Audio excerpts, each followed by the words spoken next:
Alright, hey, what's up guys? Coach Mac, Play Fast Football. Alright, today I'm going to do a video on how we used to use our Wham scheme with some RPOs, and then how I'm going to try and this year and look at some crunch theories. I'll explain what that is, and just a quick shout out to, I don't know if somebody on Twitter put it out there. I don't know if it was James Light or Dan Casey, but somebody put it out there of some old NFL PDFs of somebody running the crunch scheme, so I have to give my just due to them. I don't remember exactly who it was, but it put an idea in my head for us to be able to run a play that we've kind of struggled with some fronts, and I'll explain why. All right, make sure you check out some of our partners. Dome Hats, the headwear company we use with Play Fast Football in the school I'm currently at. This is one of my school hats right here. Velcro back with our school's logo, swords up on it. School logo, sorry, swords up on it. All right, our OP swords up on the front. So you can change the style of the hat, you can change the color, you can change the front bill, you can change the back from snapback to Velcro. They have an unbelievable online custom hat builder which puts you in control of how you design and build a hat. So make sure you check out Dome Hats. Use promo code CoachMac. You'll get 10% off anything in the Dome store. Baker Sporting Goods, company we use for my coaching shirts like this. Our spirit packs for our players, our uniforms are distributed by Baker. Anytime we do an online store for fans or teachers sometimes, or players, we always use Baker Sporting Goods, so make sure you check them out. Just Play Football, a more powerful way to present your information. It's more than just a playbook or a play drawing tool. It's the play drawing tool that I use, but it's more than that. You can quiz your players on game plans and playbook and different features to where you can test the knowledge of your players rather than have them look and go, yeah, coach, I got it. You can actually quiz them, so it's a more powerful way to present your information. Game Strat, sideline replay system we use. If you're looking for a highly reliable, highly affordable sideline replay system, make sure you check out Game Strat. DifferenceUSA, the ultimate striking machine. We have one in our weight room that we're waiting to hook up again when we get our racks, our squat racks bolted into the ground. We're looking to get that back inside the weight room because we can work on striking in the off season, elbows in, thumbs up, how to strike, come out of your stance, how to get those hips rolled, how to be violent, where your eyes need to be, change the tension on the spring inside, so as your kids get older, stronger, better at striking, you can make it harder to lev the pad in. So make sure you check out DifferenceUSA. And then HighandTight ball security training aid we use. It's got an auditory device with panels and sensors in it. You have to hold the ball in the proper position with the proper points of pressure in order to hear the beep. If you don't hear the beep, you're not holding the ball correctly, so it's instant, immediate feedback, providing muscle memory. Make sure you check out HighandTight. So a lot of you guys that have been watching my channel for a long time know that I like to do a lot of stuff out of 20 personnel. This past season, I had an offensive coordinator working with me calling the plays, and we moved to more Y-off, three-man surface type looks, and we played with more tight ends than we ever had in the past. But normally speaking, I used to play in mostly 20 personnel. And I used to run Wham theories, which Wham theories for us were our version of a trap play. All right, off of our veer or duo scheme, however you want to look at it. So we would always run what I considered part of our duo scheme, power without a puller. It was a gap scheme with no pullers. We would then use our fullback to kick an end. We would read an end as part of our option package. We would lock aside and run ISO or insert deals. And because we were mostly 20 personnel, in the last 4 or 5 years, we had to start carrying a lot of RPOs that always have a way to handle that 7th or 8th guy, because we didn't create a lot of three-man surfaces with a fullback or three-man surfaces to be able to handle, all right, different numbers in the box if we used maybe a tailback in the run game in quarterback runs. So, you know, we constantly had 6 blockers, and we had to find a way to block 6, throw off 7 and 8. But we always wanted to change up how we blocked every single look, because we wanted to be able to give the defense, you know, especially defensive ends, we wanted to give them several different looks. So if we're running gap schemes and they're always getting down blocks and they're trying to spill, we wanted to have looks where we arc release and we read them. We wanted to have looks where we tried to kick them. All right, we wanted to then have looks off our buck sweep where we pinned them when they squeezed, because we always wanted that 5 technique to see several different things or get different stimuluses off of the down block, right? So one of the other things we always wanted to try and do is I wanted to try and mess with the interior players in even front stuff as much as I possibly could, because the edge guys were always the ones that were talked to about read game and what to do in certain situations. And as you got into more, or as the game evolved and evolved, sorry, not involved, but evolved into more shotgun spread type stuff, trap theories kind of went out the window.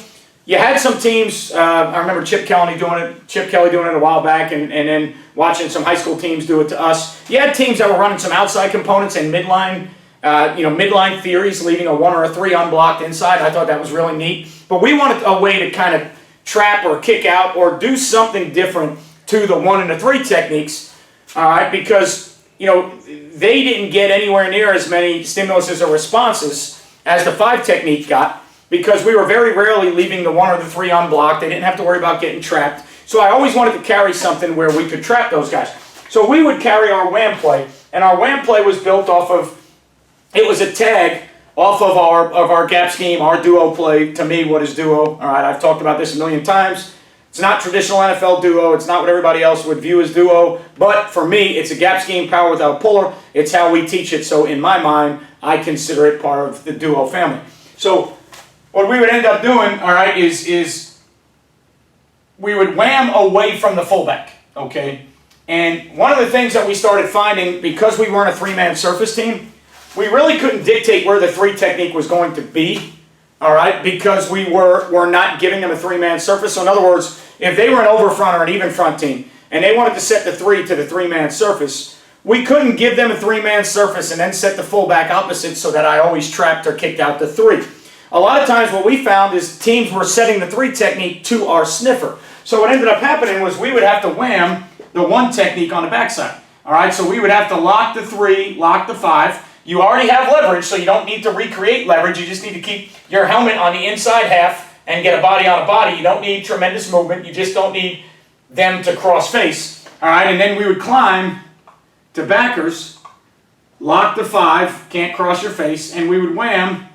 All right, and we could do it with the tailback on either side, depending on where we wanted the RPO to be.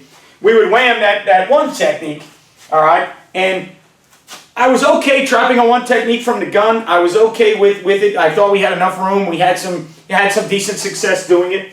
But the problem that I had was because they always wanted, or teams we were seeing were setting the 3 to the sniffer, all right, unless I set the sniffer, shuffled or motioned him back this way, I could never trap or wham the 3 technique because, for the most part, again, when I say never, never is too strong of a word, for the most part, people were putting the 1 technique away from the sniffer.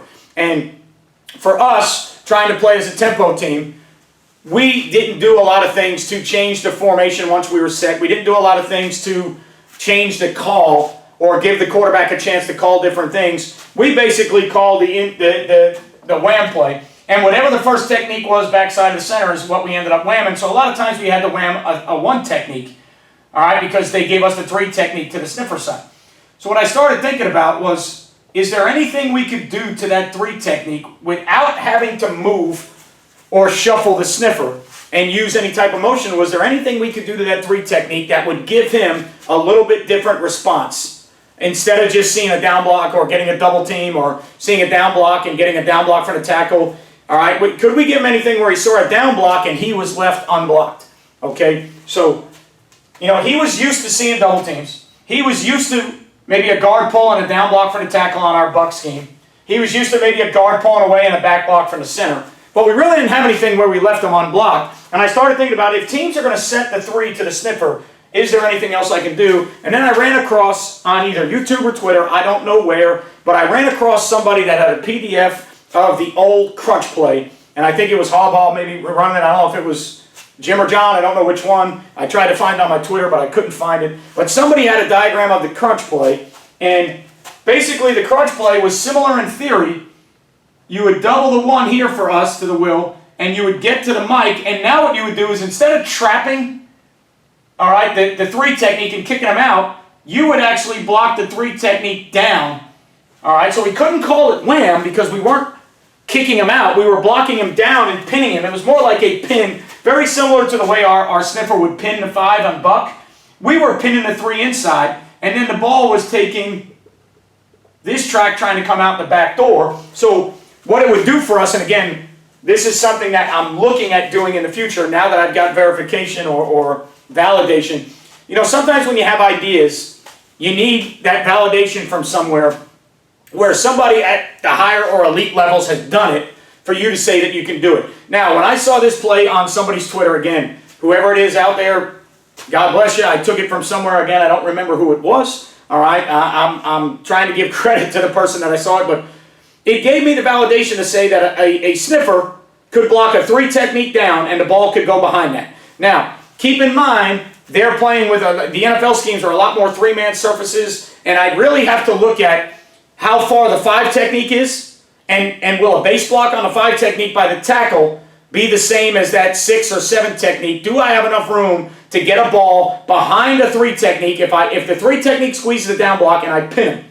Do I have enough room behind the 3 and inside the 5 technique? And that's going to be a question I have to kind of figure out myself. But it gave me the validation to say that you could leave a 3 unblocked and pin him further inside without trapping him.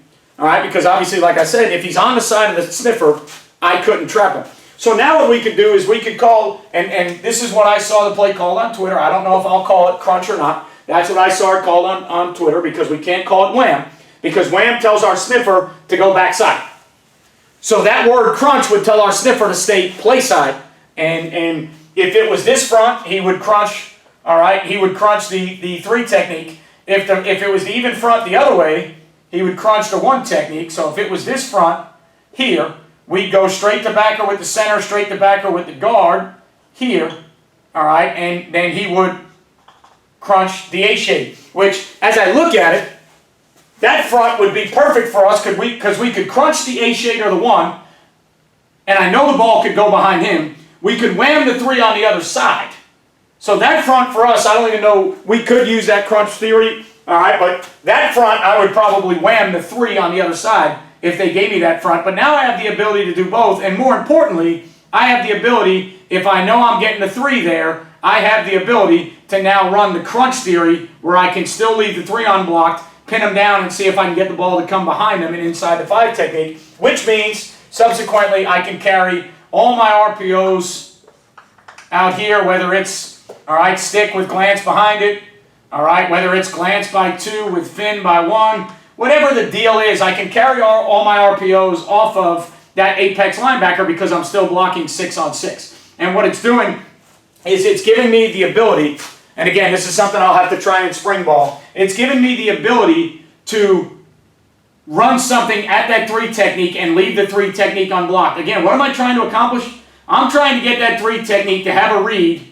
where the guard blocks down, but the tackle doesn't block him. So now he's unblocked to see what he's going to do and see how he's going to play. If he's taught real well to squeeze and he squeezes this down block here, now it's going to be an easy pin. If he's an up the field player, then it may be something that, you know, we don't necessarily, may not be able to run to him. All right, but if he's an up the field player, then there's some other things that we can possibly do that help us in theory. All right, so just trying to see how that 3 plays, get another play that we can run where we can either wham across or crunch on the front side. Gives us a little bit more depth in our, what I would call our duo family, how we run it. Still allows us to run our RPO. So if I wanted to run the wham play versus this front as an RPO, I would put the back on the other side. So I would put the back here, okay? And for us, the way I would do it is I would climb to Will, I'd go back to there, I'd wham the 1, the back in there, and then we would throw either our glance or our speed out theories there. Could I do it with the back on the other side? Yes, I could. I can do it with the back wherever I want the RPO to be. But the wham theory would be sniffer going across to block a D lineman that is on the other side of the center. The crunch theory, and I'm glad I found this on Twitter again, whoever it was, I want to say James Light, but I'm not sure, or maybe Dan Casey, I don't know, whoever it was, thank you for what you put out there, because now this at least gave me not only the validation that I could possibly do it, and it gave me the balls to try it, but it also gave me that kind of word I was looking for, or that theory I was looking for in my head, to tell the sniffer that wham means go across, but crunch, pin, or whatever the technique I use means stay on the same side and pin or crunch that 3 technique or 1 technique inside. All right, so we always carried wham plays. We always wanted a chance, all right, to kick some things out. Could we do it versus, you know, the new age stuff that we're starting to see? Have to take a look at, can we do it? All right, however we want to do it, can we do it now? Because we got to prepare, because I know we're going to see it a bunch more. We've been seeing it. Can we do it versus the light box tight front? Okay, so what's going to happen versus that light box theory is you're still going to get some type of, all right, for the most part, If it's the 3 high safety theory, I think we're fine. It's just going to be the leverage that we get. So if we get the 3 high safety deal, all right, the problem we're going to have now is if we were running the wham play, now we're going to have to get back here and wham, all right, we would have to, the leverage of what we're trying to do gets a little bit messed up because now we're going to have to try and double the nose back to the mic, all right, get these 2 blocked on out, come back here to wham the 4i, and hope, all right, and hope that the will linebacker doesn't shoot his gun inside that B gap, or if they have 2 in the B gap, I got to hope that the end is the B gap player and the will on action, which, you know, again, I don't know which way the back would help me, if where the back was to help the will, but I really need the will to be out there. If the will shoots through that A gap, I don't think I've got to play, because I don't think, versus good 4 eyes, I don't think my tackle's going to get up in there on the will.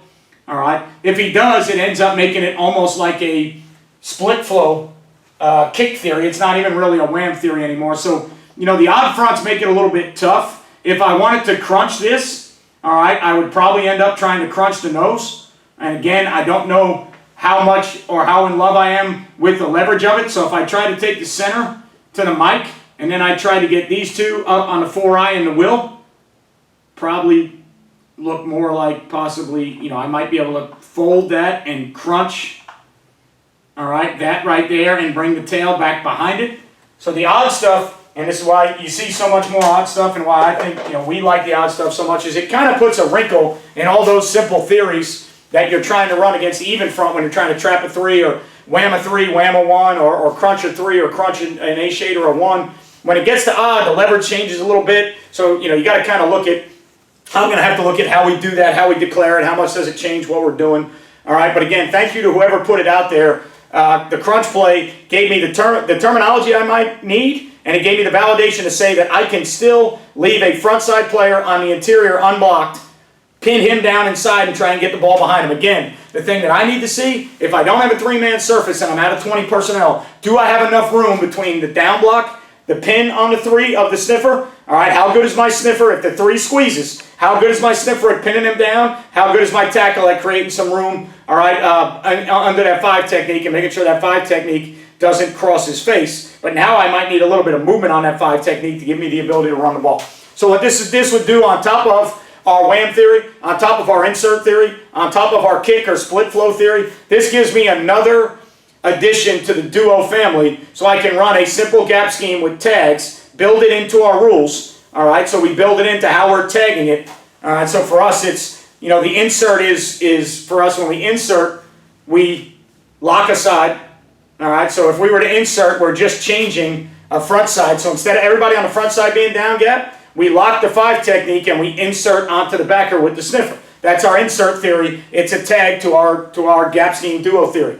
All right, when we run the wham or the crunch now, if that's the terminology we use, now it's the front side interior technique, just like the wham and the crunch. The first player off the center is going to be left alone, and now we're going to climb to backer, and everybody else is going to run their, all right, their normal. The backside will lock it or block gap out like they always do. The front side now has to stay man on instead of gapping it all the way down. So those simple tags change that front side tackle and then sometimes the front side guard, depending on what we're doing with the sniffer. Most times it ends up happening, guard and sniffer are trading responsibilities. If the guard is down, all right, if we lock the tackle and the guard is on somebody down, then the sniffer's going to the linebacker. If the guard goes to the linebacker, the sniffer's kicking the first thing. So it's simple tags that we build in our duo theory, gives us a little bit more flexibility, gives us the ability to carry all the same RPOs, all the same RPO tags. We just tag the RPO concept onto the crunch play. So for us, if it was, you know, whatever our theory, our theory was, if it was in the duo family and it was Detroit crunch, all right, or it was Dallas crunch, or it was Detroit wham or Dallas wham, however we call, you know, the duo play right, the duo play left, and then we just tag the wham, the crunch, the insert, and then we tag the RPO. So it would be, for us, it would be, you know, Detroit crunch, fin.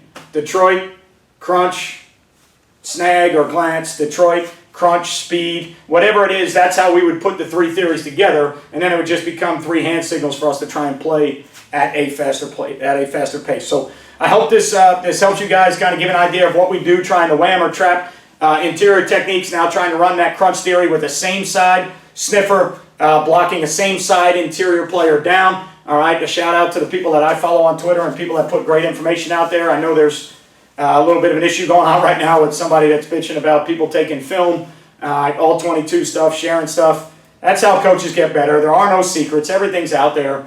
You know, anybody that gets bent out of shape about that, need to kind of take a deep breath and relax. So to everybody that's helped me, that I borrowed from, thank you so much. To everybody that's used my information, thank you so much.